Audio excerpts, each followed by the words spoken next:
नमस्कार शिक्षक मित्रो, आज आपण ओ आणि यू हे जर दोन अक्षर एकत्र आले तर त्यांचा उच्चार काय होते याविषयी आज आपण माहिती जाणून घेणार आहोत। ओ आणि यू जर एकत्र आले त्याचा उच्चार होते औ।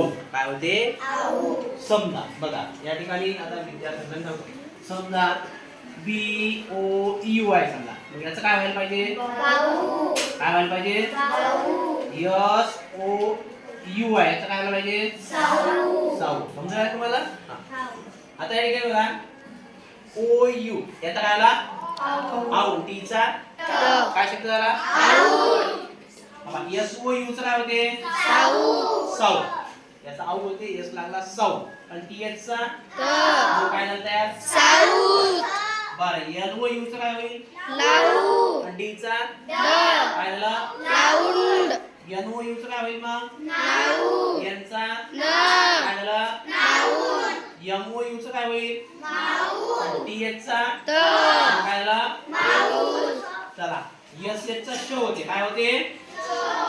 मग याला ओ यू लागला, काय झालं मग? शाऊन। टी चा काय झालं? शाऊन। बघा पी ओ यू काय व्हायला पाहिजे? पाऊन। आणि सी एच चा च काय होईल? पाऊन। चला एफ ओ यू काय होते? पाऊन। एन डी चा ड मग काय आला? पाऊन। चला आर ओ यू राऊ आणि एन डी लागला, काय झाला?